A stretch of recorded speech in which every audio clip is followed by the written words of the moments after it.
Decision making அப்படின்னா என்னென்னா, ஒரு விஷயம் நீ செய்ய ஆரம்பிச்சிட்ட அப்படின்னா அந்த விஷயம் செஞ்சுக்கிட்டு இருக்கும்போது அல்லது செய்ய ஆரம்பிக்கிறதுக்கு முன்னாடி உனக்குள்ள ஒரு கன்ஃபியூஷன், இது சரியா தவறா, இப்படி போனால் கரெக்டா அப்படி போனால் கரெக்டா அப்படின்னு சொல்லிட்டு ஒரு முடிவு எடுக்க முடியாமல் ஃபஸ்ட்டு ஒரு கன்ஃபியூஷனில் இருப்போம். அப்புறமா ஒரு முடிவும் எடுத்துருவோம். சரி, முடிவு எடுத்ததுக்கப்புறம் நீ கன்ஃபியூஷன் இல்லாமல் போவியா அப்படின்னா, எடுத்ததுக்கப்புறமும் கூட ஐயோ நம்ம சரியாக தான் முடிவு எடுத்துகிட்டு போயிட்டுருக்கோமா, வண்டி கரெக்டாக போயிட்டுருக்கா, நம்ம அதை எடுத்துருக்கலாமோ, நமக்கு தப்பாக எடுத்துட்டோமோ, ஒரு கன்ஃபியூஷன். சரி, எடுத்துகிட்ட போயிட்ட, வெற்றியோ தோல்வியோ வந்துருச்சு. வந்ததுக்கு அப்புறமா you have to take another decision, you have to go back தானே. அப்போது அனதர் டிசிஷன் எடுக்கும்போது எகெயின் ஹியூஜ் கன்ஃபியூஷன் தேட் ஏற்கனவே ஒரு தப்பு பண்ணிட்டோம், இனிமேல் அடுத்த தப்பு பண்ணிடக்கூடாது. ஸோ லைஃப் லாங்காக கன்ஃபியூஷன் அப்படிங்கிறது நமக்கு தொடர்ந்து வந்து கொண்டிருக்கிறது என்பது உண்மைதான். ரம்யா மட்டும் விதிவிலக்காக இருக்க முடியாது, கண்டிப்பாக அவளுக்கும் அதே தானே. ஸோ ஜஸ்ட் இமேஜின் பண்ணிப்பார், அன்பொன்று நிறைந்து விட்டால், அப்புறம் பாரதியாருடைய அச்சமில்லை பாடல் பயங்கரமாக பாடி காட்டினேன். ஸோ அப்படி ஒரு மனசு உங்ககிட்ட இருந்தது, நான் எவ்வளோ சந்தோஷமாக இருக்கலாம் அப்படின்லாம் சொல்லி காட்டினேன். இப்போ அப்படியே நான் வேறு மாதிரி சொல்கிறேன், குழப்பம் இல்லாமல் மட்டும் ரம்யா இருப்பதாக கற்பனை செய்து பாரேன், எத்தனை ஆனந்தமாக உன்னால் இருக்க முடியும் என்று. சரியா? When you think or when you do any action or when you are simply remaining idle, சும்மா இருக்கும்போது ஏதோ திங்க் பண்ணும்போதோ அல்லது நீ ஏதோ ஒரு செயல் செய்யும்போது, எந்த ஒரு விஷயத்தில் இருக்கும்போதும், if you are 100% clear in your vision, உன்னுடைய பார்வை உன்னுடைய செயல் எல்லாமே எந்த குழப்பம் இல்லாமல் மிகச்சரியாக செய்து கொண்டிருக்கின்றோம் என்ற ஒரு எண்ணம் உன் மனதிலே உருவானால், அப்போது எத்தனை ஆனந்தமாக உன்னால் இருக்க முடியும் என்று எண்ணிப்பார். சரி, மனசில் ஒரு பாரம் வருது அப்படின்னாலே, ஒருத்தன் ஒரு மாதிரியா இருக்குது சார் என்னன்னே தெரியல அப்படின்னு சொல்லிட்டாலே, மைண்டில் லோடு அப்படின்னாலே, it is nothing but a confusion, வேறு ஒன்றுமே இல்லை. Because you don't know what to do and what not to do, என்ன பண்ணுறதுன்னு தெரியல, என்ன போகிறது எங்கே போகிறது, இதுக்கு சொல்யூஷன் என்னன்னு தெரியல, பிரச்சனை வந்துருச்சு, ஒன்றுமே தெரியல. So when you have a confusion what to do or what not, என்ன செய்யணும், எப்படி செய்யணும், சரியாக செய்கிறேனா இல்லையா அப்படிங்கிற அந்த விஷயம்தான் நம் மனதை நிலைகுலைய செய்கிறது, நமது ஒட்டுமொத்த தைரியத்தையும் சின்னா பின்னமாக்கி விடுகிறது. I am right or not? சரி, இப்போது குழப்பமே இல்லாமல் எப்படி சார் இருக்க முடியும்னு நீங்கள் நினைக்கிறீங்க? ஏன் குழப்பம் வருது? அந்த குழப்பமே இல்லாமல் இருக்கணும்னா என்ன செய்யணும்? So when you don't understand the problem, what exactly the ப்ராப்ளம்னே நமக்கு அண்டர்ஸ்டாண்ட் ஆகாது. அப்போ ஃபஸ்ட் திங் சூப்பராக தான் சொன்னேன். So first we must try to understand what exactly our problem is. ப்ராப்ளமை 100% முதல்ல அண்டர்ஸ்டாண்ட் பண்ணிக்க ட்ரை பண்ணணும். ஓகேவா? Of course this is first point, சூப்பராக சொல்லிட்டேன். பட் அண்டர்ஸ்டாண்ட் பண்ணிட்டா மட்டும் குழப்பம் தீர்ந்துருமான்னா, அண்டர்ஸ்டாண்ட் பண்ணதுக்கப்புறமும் அதற்கு ஒரு தீர்வு கிடைக்காத வரைக்கும் குழப்பம் இருக்கும். ப்ராப்ளம் புரிஞ்சிருச்சு, ப்ராப்ளத்துக்கு தீர்வு வேணுமே, எந்த தீர்வு சரியான தீர்வுன்னு குழப்பம் மறுபடியும் வருதே. அதுக்கு நான் ஒரு ப்ராப்ளம் வந்துருச்சுடா, அந்த ப்ராப்ளமை சொல்யூஷன் சால்வ் பண்ணுறதுக்கு எப்பயுமே ஒரு ப்ராப்ளத்துக்கு நிறைய சொல்யூஷன்ஸ் இருக்கும், 4 வழிகள் இருக்கும். ஈவன் மேக்ஸ்லேயே எடுத்துக்கிட்டால் கூட இப்படி தான் சால்வ் பண்ணணும்னு அவசியம் இல்லை, எப்படி வேணால் சால்வ் பண்ணலாம். பெரிய பாதையும் இருக்கும், பெரிய 4 பக்கத்துக்கு எழுதி கடைசியில் ஆன்சர் கொண்டு வருவாங்க, 4 லைன்லேயே ஆன்சர் கொண்டு வரலாம். அது எல்லாமே நம்ம ஸ்கில்லு. சரியா? அப்போது ப்ராப்ளம் புரிஞ்சிருச்சு, அந்த ப்ராப்ளம்க்கு தீர்வை யோசிக்கிற, தீர்வு 2-3 வழியும் தெரிஞ்சிருச்சு. இந்த 2-3 வழியிலே எந்த வழியில் போக, அப்போ மறுபடியும் எகெயின் குழப்பம் ஸ்டார்ட் ஆகிடுச்சா? அதுவும் குறிப்பாக அப்போ என்ன சொல்லிடுவாங்க அப்படின்னா, சார் சாதக பாதகங்களை பட்டியலிட வேண்டும், இந்த முடிவை எடுத்தால் நமக்கு ஏற்படும் சாதகம் என்ன பாதகம் என்ன, இன்னொரு முடிவை எடுத்தால் ஏற்படும் சாதகம் என்ன பாதகம் என்ன அப்படின்னு பட்டியலிட வேண்டும் அப்படின்னு. ஒரே ஒரு நிமிஷம். பிரச்சனை என்னவென்று புரிந்தால் மட்டும் போதாது, பிரச்சனைக்கான தீர்வும் நமக்கு முழுமையாக தெரியப்படும் போது மட்டும்தான் அங்கே குழப்பம் தீருகிறது. சரி, பிரச்சனைக்கான தீர்வும் தெரிந்துவிட்டது, ஆனால் ஒரு தீர்வு அல்லவே, பிரச்சனைக்கு எப்போதும் பல தீர்வுகள் உள்ளனவே, எந்த தீர்வு எனக்கு இன்னும் அதிகமான ஒரு சாதகமான நிலையை தரும் என்று எனக்கு குழப்பம் மறுபடியும் வந்து விடுகிறது. இது வரைக்கும் வந்தேன் கரெக்டா? சரியா? ஓகே, நம்ம கிளாஸ் போவோம். டிசிஷன் மேக்கிங்கில் இருக்கேன் இப்போ. அப்போது பல விதமான ஒரு வழிகள் தென்படும் போது எந்த வழியில் செல்வது என்று எனக்கு குழப்பமாக இருக்கின்றதே அப்படின்னா, உடனே என்ன பண்ணிடுவேன்னா, இந்த வழியில் போனால் எனக்கு எவ்வளோ அட்வான்டேஜ் டிஸ்அட்வான்டேஜ் இருக்குது, அந்த வழியில் போனால் எவ்வளோ அட்வான்டேஜ் டிஸ்அட்வான்டேஜ் இருக்குது அப்படின்னு சொல்லிட்டு பெரிய லிஸ்ட் அவுட் எடுத்துருவாங்க. ப்ளஸ் என்னுடைய ஸ்கில் செட் என்ன, இந்த வழியில் போகும்போது என்னால் ஜெயிக்க முடியுமா, அந்த வழியில் போகும்போது என்னால் ஜெயிக்க முடியுமா, தடைகள் அதிகமாக இருந்தாலும் என்னுடைய ஸ்கில் செட்டுன்னு ஒன்று இருக்குல்ல, I can face it because even though there are a lot of problems, I have a skill enough to face those problems அப்படின்னு ஒன்று இருக்குது. அப்போ என்னுடைய ஸ்கில் செட்டு ப்ளஸ் என்னுடைய டெஃபிஷியன்சி, அது மட்டும் இல்லாமல் அந்த பிரச்சனையில் இந்த வழியில் போனால் ஏற்படக்கூடிய அட்வான்டேஜஸ்ஸு ப்ளஸ் டிஸ்அட்வான்டேஜஸ்ஸு, இது எல்லாத்தையும் அனலைஸ் பண்ணி முடிவெடுப்பாங்க. இது இங்கிலீஷில் வந்து ஸ்வாட் அனாலிசிஸ் அப்படின்னு சொல்லுவாங்கடா, SWOT.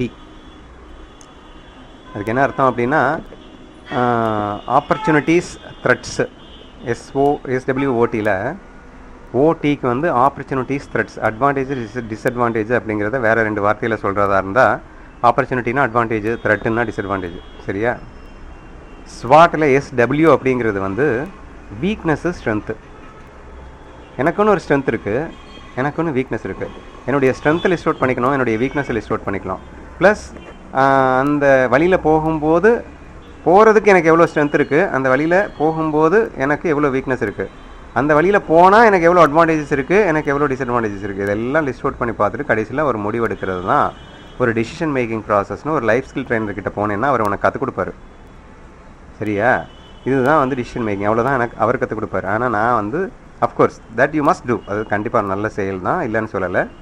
ஆனால் அது மட்டும் பெருசாக அவனுக்கு தைரியத்தெல்லாம் கொடுத்துடாது. அதெல்லாம் வந்து 100% உனக்கு குழப்பத்திலேருந்து உனக்கு தீர்த்து விடாது. ஓரளவுக்கு உனக்கு ஓரளவு கண்டிப்பாக ஹேண்டில் பண்ணும், ஹெல்ப் பண்ணும் அப்படிங்கிறத ஒத்துக்கிட்டா கூட 100% உன்னுடைய குழப்பத்திலிருந்து விடுதலை கிடைத்து முழுமையான டிசிஷன் மேக்கிங்கை தைரியத்தை கொண்டு வர்றதுக்கு வழியை அடுத்து என்னன்றதை நான் சொல்கிறத கவனமாக கேளு. ஓகே, இப்போது இந்த ஸ்வாட் அனாலிசிஸ் மூலியமாக நான் ஓரளவுக்கு நீ முடிவு எடுத்துட்டேன். ஆனாலும் கூட இந்த ஆசை உனக்குள் கண்டிப்பாக இது நிறைவேற வேண்டும் என்ற ஒரு ஆசை இருந்து விட்டால், கண்டிப்பாக சக்ஸஸ் ஆகியே ஆக வேண்டும் என்ற ஒரு வெறி உனக்கு வந்து விட்டால், நீ அந்த பாதையில் போகும்போது பயந்துட்டே தான் போவேன். எங்கே ஒரு வேளை தவறான முடிவு எடுத்துட்டேனோ, கரெக்டாக எடுத்துருக்கோமா, கண்டிப்பாக சக்ஸஸ் ஆகிடுவோமா, ஒருவேளை அங்கேயே போயிருக்கலாமோ, இப்போ செகண்ட் தாட் வந்துடும். வள்ளுவர் சொல்லுவார், எண்ணி துணிக கருமம் துணிந்த பின் எண்ணுவம் என்பது இழுக்கு. ஒரு டேரக்ஷனில் நீ போகணுன்னு முடிவு எடுத்ததுக்கப்புறம் திருப்பி ரீதிங்க் பண்ணேன்னா நீ உருப்படவே மாட்டே, கன்ஃபியூஷன்லேயே செத்து போயிடுவே அப்படின்னு சொல்லுவார் அவர். சரியா? அப்போது அந்த திங்கிங் நமக்கு வந்துடுதா, ஈவன் தோ நீ ஸ்வாட் அனாலிசிஸ் போட்டே முடிவெடுக்கிறேன்னே வச்சுக்கூடா, in spite of that still you will feel that ஐயோ நம்ம ஏதாவது இன்னும் சரியாக யோசிக்கலையோ, strength table column weakness table column கரெக்டாக போட்டேனா, அட்வான்டேஜ் டிஸ்அட்வான்டேஜ் கரெக்டாக போட்டேனா அப்படின்னு எல்லாம் கூட திங்க் பண்ணிவிட்டு குழம்ப வேண்டிய ஒரு நிலை வரலாம். சரி, அப்படி என்ன தான் சார் சொல்கிறீங்க, என்ன தான் நான் வச்சு டிசிஷன் இவ்வளோ பெரிய அட்வான்டேஜஸ் ஸ்வாட் அனாலிசிஸ் சொல்லிட்டேங்க, அதுலேயே கிடைக்காத ஒரு ரைட் டிசிஷன் நீங்கள் என்ன பெருசாக சொல்லிட போகிறீங்க, உங்களுக்கு மட்டும் எப்படி கிடைக்க போதான் அப்படின்னு கேட்டேன்னா கிடைக்கும். அதுக்கு என் லைஃப்பில் நடந்த ஒரு சின்ன எக்ஸாம்பிள் சொல்லி, உங்கள் மகன் ஒருவன் அல்லது உங்கள் மகள் ஒருவள் ஒரு ஒரு ஒரு கல்பிரிட், ஏதோ ஒரு கெட்டவனால் கடத்தப்படுகின்றான். இப்போது அவனை வந்து எந்த இடத்துல அவன் கடத்தி வச்சுருக்கான்னு உங்களுக்கு தெரிஞ்சு போயிடுச்சு. இப்போது நீங்கள் போனால் அவளை காப்பாற்றுறதுக்கு சான்சஸ் இருக்குது அப்படின்னு உங்களுக்கு தெரிஞ்சு போயிடுச்சு. சரியா? இப்போ இந்த சூழலில் நீங்கள் அந்த மகளை காப்பதற்காக செல்வீர்களா மாட்டீர்களா, இது கேள்வி அப்படின்னு சொல்லிவிட்டு நான் கான்சிக்வன்சஸை லிஸ்ட் அவுட் பண்ண ஆரம்பிச்சிட்டேன். இப்போது என்னை வந்து நீங்கள் காப்பாற்ற வந்தால் எங்கள் கணவன் ஏதாவது திட்டிடுவாரோ, ஏதாவது பயந்துருவார், இல்லை சொசைட்டியில் ஏதாவது தப்பாக பேசிடுவாங்களோன்னு 1008 கண்டிஷனை போட்டு பயந்துட்டு நாங்கள் வரமாட்டோம்னு சொல்லிட்டேங்க. ஆனால் இப்போ நீங்கள் உங்கள் மகளை காப்பாற்ற போகும் இந்த வேளையிலே அவர்கள் மூடர்கள், அவர்கள் கொடூர மக்கள். அதனால் அந்த முயற்சியில் முழு வெற்றி உங்களுக்கு கிடைக்கும் என்று சொல்ல முடியாது. போகும்போது உங்களை அவர்கள் ரேப் செய்ய வாய்ப்பிருக்கிறது. ரெண்டாவது, அப்படி செய்த பிறகும் கூட உங்கள் மகளை 50-50 தான் சான்ஸு. ஒன்று நீங்கள் வந்து காப்பாற்றி கூட்டிகிட்டு வந்துடலாம், இல்லைன்னா அவங்களையும் வந்து கொலை பண்ணிடலாம், எப்படி வேணால் நடக்கலாம். ஸோ இப்படியும் ஒரு சான்சஸ் இருக்குது. சரி, அது மட்டும் இல்லாமல் அப்படி உங்களை ரேட் பண்ணுற மாதிரி கான்சிக்வன்சஸ் வரும்போது நீங்கள் மகளை காப்பாற்றியே வந்துட்டா கூட உங்கள் கணவன் அதுக்கப்புறம் உங்களை சேர்த்துக்கல, ஒதுக்கி வச்சிட்டாரு, அதுக்கும் வாய்ப்பு இருக்குது. அப்புறம் சொசைட்டி ஃபுல்லாகவே உங்களை ஒரு மாதிரியாக பார்க்கும், தெரியுமா இவ அப்படிலாம் ஆணிச்சிட அவளுக்கு அப்படின்னு பரிதாபமாக பார்க்கும், ஒன்று கேவலமாக பார்க்கும், ஒன்று முட்டாள்தனமாக பார்க்கும். வெவ்வேறு விதமான கேலி பார்வைகள், கிண்டல் பார்வைகள் இப்படியெல்லாம் இருக்கும். எல்லாம் யோசிச்சுக்கோங்க, சும்மா அவசரப்பட்டு நான் சொல்கிறதுக்கு வந்து ஆன்சர் சொல்லிடாதீங்க. ஸோ இப்படி எல்லா கான்சிக்வன்சஸையும் மீறி நீங்கள் உங்கள் மகளை காப்பாற்ற போவீங்களா? ஐயோ நமக்கு பயமாக இருக்குப்பா, நமக்கு சான்சஸ் 50% இருக்குன்னா கூட நம்ம 50% சான்சஸ் எடுக்க முடியாதுப்பா, நமக்கு இவ்வளோ பின்விளைவுகள் இருக்குதுன்னு சொல்லிட்டு நீங்கள் அந்த செயலிலிருந்து ஒதுங்குவீர்களா? இதுதான் என்னுடைய கேள்வி. சரியா? என்ன ஆன்சர் வந்திருக்கும்னு நினைக்கிறேன். ஆமாம், அதெல்லாம் கோரஸாக எப்படி நான் வந்து அண்ணா கண்டிப்பாக துடிப்போம்னா வரமாட்டோம்னான்னு சொன்னாங்களோ அதே மாதிரி யோசிக்கவே இல்லை. எல்லாவளும் சொல்லிட்டாளுங்க, கண்டிப்பாக என்ன நடந்தா என்ன, உசுரே போனா என்ன, மகளை காப்பாற்றுறதுக்கு சான்ஸ் இருக்குன்னு தெரிஞ்சுட்டு எந்த தாயாவது சும்மா இருப்பாளா அப்படின்னு வசனம் வந்துருச்சு நல்லா. சரியா? எங்கே போச்சுங்க உங்கள் கோலத்தனம், எங்கே போச்சு உங்கள் கோலத்தனம்? நான் என்ன நீங்கள் காப்பாற்ற வந்தால் கண்டிப்பாக இதில் 10% கூட கான்சிக்வன்சஸ் வந்துடாதுங்க. நான் என்ன ரேஞ்சுக்கு பேசினேன் அத்தனையும் மீறி நான் போவேன், காப்பாற்ற போவேன்றீங்க, என்ன காப்பாற்ற நீங்கள் வரமாட்டேன்னு சொல்லியிருக்கேங்க. ஆக இப்போ புரியுதா உண்மையில் நீங்கள் வந்து கோழைகளா அல்லது தைரியசாலிகளா அப்படின்னு ஒரு கேள்வியை கேட்டேன். எல்லாம் பக்கா பக்கா பக்கான்னு முடிச்சுட்டு இருந்தாளுங்க. சரியா? இப்போ நான் உனக்கு அந்த ஆன்சரை சொல்கிறேன். அவர்கள் டிசிஷன் மேக்கிங்கில் 100% தெளிவு இருந்தது, கன்ஃபியூஷனே கிடையாது.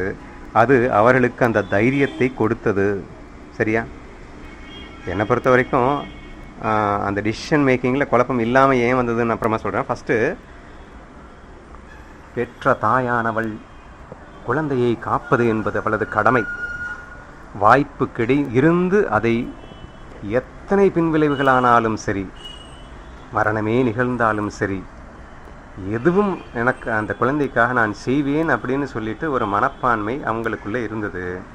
நானும் அவங்கள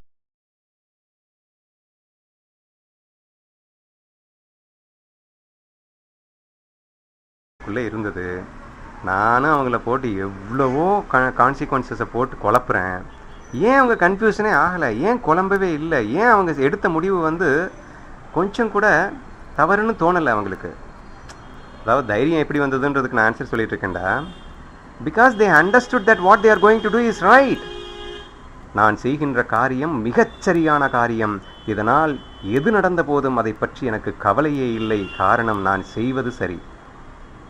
எப்போ நீங்கள் செய்கிறது சரின்னு முடிவெடுத்துட்டீங்களோ அதுக்கப்புறம் என்ன நடந்தாலும் அதை பற்றி கவலையே நீங்கள் படமாட்டீங்க. அப்போ தைரியம் தானாக வந்துடுதில்ல. அப்போது பயம் எப்போது விலகிவிடுகின்ற, நான் செய்வது சரி என்று நினைத்த மாத்திரத்தில் பயம் விலகிவிடுகிறது, தைரியம் தானாக வந்து விடுகிறது, நீங்கள் செய்கின்ற செயல் தாராளமாக அங்கே செய்யப்படுகின்றது. உண்மைதானே நான் சொன்னது? Very good. அப்புறம் நெக்ஸ்ட் எக்ஸாம்பிள் பாரு. நீ கேள்விப்பட்டிருப்ப, வெறும் 10th தாண்டா படிச்சிருப்பாங்க, 10th பையன் இல்லை +1 பையன் பொண்ணை இழுத்துட்டு ஓடி போயிடுவான்டா, சென்னைக்கு எங்கேயாவது ஓடி போயிடுவான். அவன் இதுக்கு முன்னாடி சென்னைக்கே வந்திருக்கவே மாட்டான், சென்னையில் யாரையுமே அவனுக்கு தெரியாது. ஒரு பொண்ணை கூட்டிகிட்டு போகிறோம், அங்கே போய் எங்கே தங்க போகிறோம், யாரை மீட் பண்ண போகிறோம், எதுவுமே தெரியாமல் ஒருத்தையே கூட்டிகிட்டு ஓடிட்டு வந்துடுறான். ஒன்று. ரெண்டாவது, பின்விளைவுகள் கொஞ்சம் நஞ்சமல்ல. ஒரு மைனரை கடத்திட்டு வந்துட்டான் அப்படின்னா அதுக்கு எவ்வளோ பெரிய தண்டனை வரும். 2, எந்த சப்போர்ட்டுமே இல்லாமல் நம்ம வாழணும், சொசைட்டியின் கண்குத்தி பார்வைகளிலிருந்து எப்படி நாம் தப்பிப்பது, எந்த வேலையும் இல்லாமல் அடுத்த வேலை பிச்சை எடுத்து வாழ வேண்டிய நிலை வருமா, அப்போது அதை நான் எப்படி சமாளிப்பது, முதலில் கூட்டிகிட்டு போகிறவளை நான் என்னால் பாதுகாப்பு கொடுக்கக்கூடிய நிலையிலாவது நான் இருக்கின்றேனா, கேள்விக்குறி. ஆனால் எத்தனை கான்சிக்வன்சஸ் யோசிச்சு பார்த்தா அடிக்கிட்டே போகலாம். ஏன்டா அவனுக்கு ஒரு கன்ஃபியூஷன் கூட வரல? எப்படி அவனுக்குள் தைரியம் வந்ததென்று கேட்கிறாயா? நான் காதலித்த பெண்ணை கைப்பிடிப்பது மட்டும்தான் இங்கே நான் செய்ய வேண்டியது என்று எப்படி தாய் தன் மகனை காக்க வேண்டியதே தன் கடமை என்றும், இதனால் தன் உயிர் பிரிந்தாலும் கவலையில்லை என்ற அந்த ஒரு வாசகம் அவளுக்குள் வந்ததோ அதே வசனம்தான் இவங்களுக்குள்ள. நான் காதலித்தவளை கைப்பிடிப்பேன், இதற்கு என் மரணமே நிகழ்வதாக இருந்தாலும் அதை நான் சந்திப்பேன். இட் இஸ் நாட் தேட் அவங்களுக்கு பிரச்சனையே வராதுன்னு நினச்சிட்டு ஓடலடா, எவ்வளோ பெரிய பிரச்சனை வந்தாலும் சந்திப்பேங்கிற அந்த ஃபீலிங் வந்ததில்ல. எப்படி அவ்வளோ தைரியம் வந்தது? எங்கேருந்து வந்தது? It is the thought, what I do is right. நான் செய்கின்ற செயல் மிகச்சரியான செயல், இவளை நான் காப்பேன் என்று அவன் எடுத்த முடிவு மிகச்சரியான முடிவு. ஆதலால் இந்த முடிவிற்காக நான் எதையும் செய்ய தயாராக இருக்கின்றேன். புரிஞ்சிருச்சா? So they get just locked in a principle தான். ஒரு பிரின்சிபிள் அவங்க லாக் ஆகிட்டாங்க அப்படின்னா அதன் பேஸ் பண்ணி ஒரு டிசிஷன் எடுக்கும்போது அவங்களுக்கு 100% கன்ஃபியூஷனே வரமாட்டேங்குது, குழப்பமே வரமாட்டேங்குது. சரி ஓடி போயிட்டேன், அதுக்கப்புறம் இத்தனை பேர் ஒருத்தன் வந்து நான் இந்த மாதிரி ஆள் போயிட்டு என்ன தான் பயமுறுத்தினாலும் அவன் பின்வாங்கிடுவான்னு நினைக்கிறியா? அவன் பிரச்சனைகள் பல அல்லல்கள் படும்போதும் பின்வாங்கிடுவான்னு நினைக்கிறியா? இல்லையே. அப்போது he is ready to face anything because he knows that what he is doing is right. நான் செய்வது சரி என்று உனக்கு முழுமையாக தெரிந்து விடுமே, ஆனால் அப்போது எந்த அச்சுறுத்தல்களுக்கும் நீ அஞ்சிவிட மாட்டாய் என்பது உண்மையா இல்லையா? சரி, இப்போ பிரச்சனையே என்னென்னா கடைசியில் நான் செய்கிறது சரியா தவறான பிரச்சனை வந்துடுது. இப்போ 3 வழியில் போயிட்டுருக்கேன், நான் சொன்னேன் டிசிஷன் மேக்கிங்கில் ஒரு பாதையை திறந்தெடுத்து போயிட்டு அப்படின்னா நான் சரியான திசையில் சென்று கொண்டிருக்கிறேன்ற ஃபீலிங்கில் இருந்தேன்னா எவ்வளோ பெரிய அப்டக்கிள் வந்தாலும் அடித்து தூக்கி போட்டு போயிட்டே இருப்பேன். ஆனால் நீ போகும்போதே நான் போயிட்டுருக்கேன்னான்னு கன்ஃபியூஷன் மட்டும் வந்துருச்சுன்னு வச்சுக்கோயேன், அவ்வளோதான்டா, உன் டோட்டல் பவரும் கொலாப்ஸ் ஆகிடுது. கம்ப்ளீட்டாக உன்னுடைய தைரியத்தை நீயே இழந்து விடுகின்றாய், நீயாகவே உனக்குள் கோழையாக மாறிவிடுகின்றாய். இந்த கன்ஃபியூஷன் தான் ஒரு மனிதனை கோழையாக்குகின்ற ஒரு மிகப்பெரிய மிருகமாக இருக்கிறது என்பது புரிகிறதா? 2 எக்ஸாம்பிள் சொல்லிட்டேன்னா, I am just going for the 3rd example again now. ஒரு டெரரிஸ்ட்டை பார்த்துருக்கியா நீ?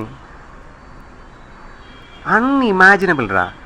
அந்த தாய்க்கு என் குழந்தைக்காக எதையும் செய்வேன், இவ பிரின்சிபிள் சொன்னேன்னா. அடுத்து காதலனுக்கு என் காதலிக்காக எதையும் செய்வேன், அவன் பிரின்சிபிள் சொன்னேன்னா. அதே மாதிரி ஒரு டெரரிஸ்ட்டுக்கும் ஒரு பிரின்சிபிள் தான். இப்போ விடுதலை புலிகள் அடித்தால் என் ஈழத்திற்காக எதையும் செய்வேன்.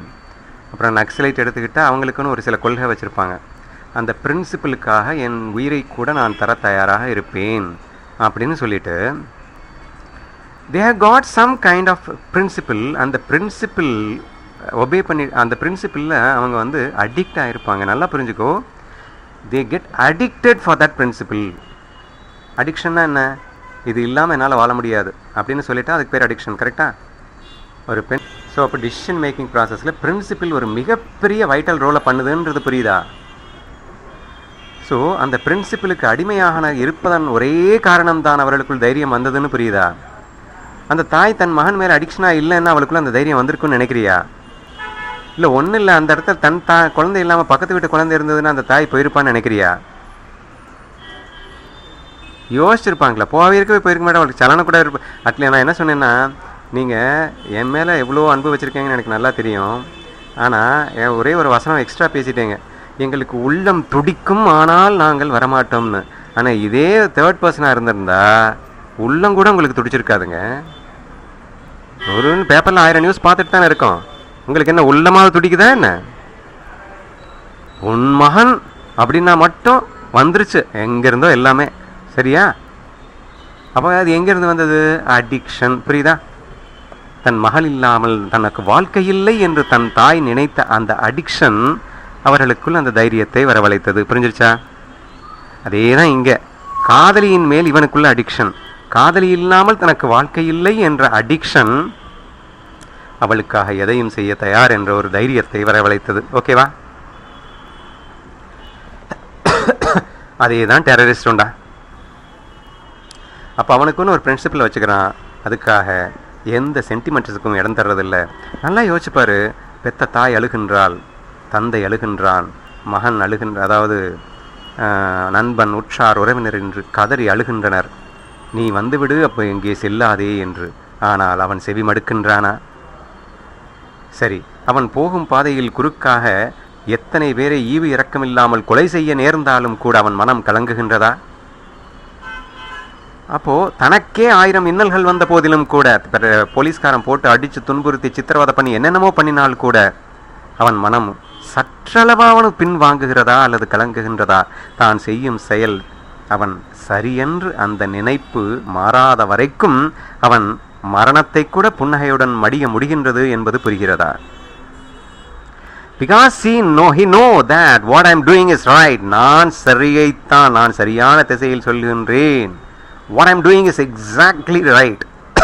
அந்த ஃபீலு அவனுக்குள்ள எப்படி ஒரு தைரியத்தை கொடுக்குதுன்றது அண்டர்ஸ்டாண்ட் ஆகுதாடா? ஓகே, நான் முடிச்சிடறேன்டா. ஸோ ஃபைனலாக டிசிஷன் மேக்கிங்கில் நான் என்ன சொல்ல வந்தேன்னா, ஒரு விஷயத்தில் அடிக்டாக இருந்தேன்னா அப்போது ஆட்டோமேட்டிக்காக உனக்குள்ளே தைரியம் வருதுன்னு சொன்னேன்ல. இப்போ ஃபைனலாக முக்கியமான கன்க்ளூஷன் கட்டத்துக்கு வந்துட்டு நிப்பாட்டிடாத. சொல்ல வேண்டியது நல்லா புரிஞ்சுக்கோ, இறுக்கி புரிஞ்சுக்கோ, தெளிவாக புரிஞ்சுக்கோ. ஒரு பிரின்சிபிள், நான் இந்த கிளாஸ் ஃபுல்லாக உனக்கு கற்றுத்தர போகிற பிரின்சிபிள் என்னென்னா லவ் ஆல் அப்படிங்கிற ஒரு பிரின்சிபிள். ஓகேவா?